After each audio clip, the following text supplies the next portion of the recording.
Tem uma cena do Charlie Brown e do Snoopy que eu acho maravilhoso. Você me deu esse quadro. Isso, eu te dei. Porque o Charlie Brown, ele é a encarnação da boa intenção incompetente. Ele é a encarnação da ideia de que a coisa mais perigosa que existe no mundo é incompetente com iniciativa.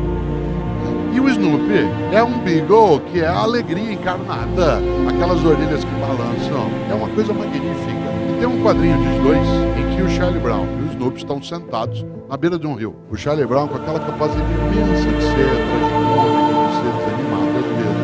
Ele diz assim, Snoopy, um dia nós vamos morrer. E o Snoopy responde, mas todos os outros dias não. Olha que coisa inteligente.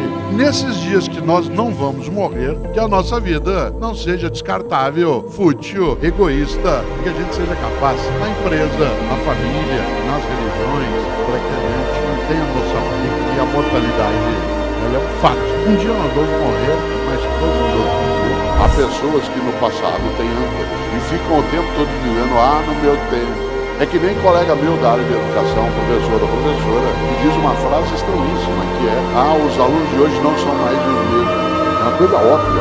Alguém que diz isso demonstra apenas um pouco de sanidade mental. Doença é alguém que sabe que não são os mesmos e continua dando aula do mesmo jeito que dava há 10 anos ou há 20. Se sabe que não são os mesmos, como é que faz do mesmo jeito? O país não é mais o mesmo. Claro que não é.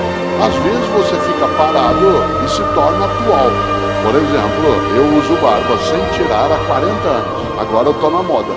Faz 40 anos que eu não tiro a barba. E eu fiquei sentadinho no meu canto de barba. Hoje, o jovem de 17, 18, 20 anos usa barba também. Cuidado, há uma diferença entre raiz e âncora. A raiz alimenta, a âncora imobiliza. Tem um menino de 6 anos de idade, chega agora no Natal, com um desenho que ele fez na escola para você. Aquela coisa feia, sem menor sentido, parecendo uma obra modernista. Mãe, tá bonito, tá maravilhoso.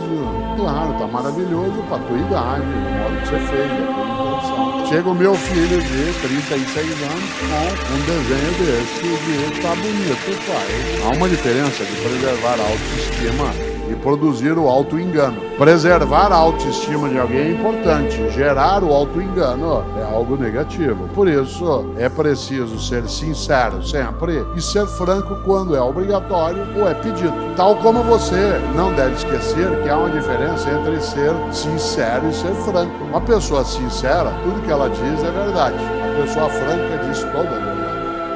Tem gente que tem medo de avião. Eu tenho. Quero que o piloto tenha. Tem gente que tem medo de cobra. Eu também tenho. Mas eu não tenho pânico. Tenho só medo. Tem gente que tem pânico de avião. Eu, Cortella, tenho pânico de barata. Eu não tenho medo de barata. Porque não tem nexo. Eu tenho medo de uma coisa desse tamanho que não morde. Não existe um caso na medicina que está escrito no prontuário. Mordido por uma barata. Né? Tomou 16 pontos. Pânico. Se aparece uma aqui agora, eu fico paralisado.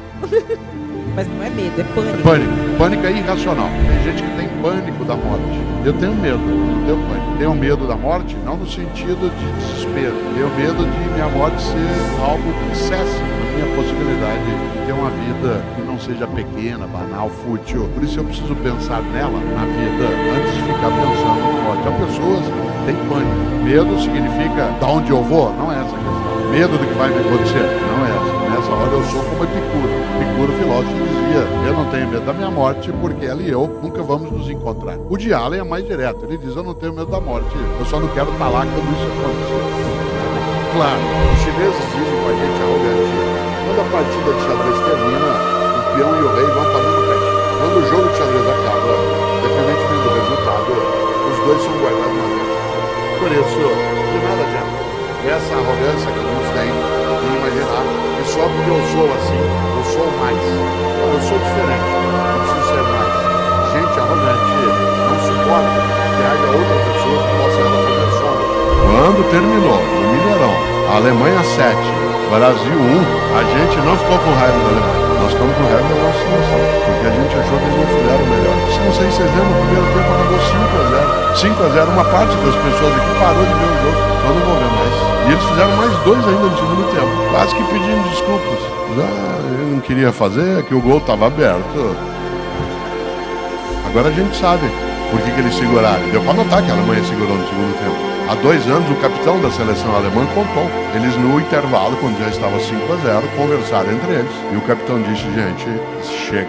Eles são pentacampeões do mundo. Eles são os nossos anfitriões. É um povo que nos acolheu muito bem. Basta. A Alemanha introduziu naquele momento uma virtude especial para quem quer fazer também o seu melhor nas várias atividades, que é piedade. Piedade é vencer sem humilhar, derrotar sem ofender, ultrapassar sem esmagar. Piedade. Meu pai era gerente de banco, foi tornado gerente com 24 anos. E uma coisa é que naquela época era preciso, quando eu era criança, que ele visitasse os clientes. Ele chegava em casa no fim da tarde, essa é uma lição para mim inesquecível. Ele chegava em casa no fim da tarde, acabado, cansado, era poeira para todo lado. Qual é a primeira coisa que ele falava quando ele entrava em casa? Em vez de ele xingar, dele praguejar, dele maldizer a vida, a primeira coisa que ele dizia era, tirando um sorriso grande, e ele ria como eu, fechando um pouco os olhos. Ele dizia: filho, olha como eu sou abençoado. Hoje quebrou o jipe na estrada e não estava chovendo. De uma outra vez ele disse: olha, filho, ó como Deus é bom comigo. Hoje acabou a gasolina do jipe e faltavam só 2 quilômetros para um posto de gasolina. O que ele nos ensinou? Não foi fingir que a realidade não tinha problema. Não foi auto-engano de olhar em volta e alienar-se das dificuldades. Foi não ser derrotado pelas dificuldades.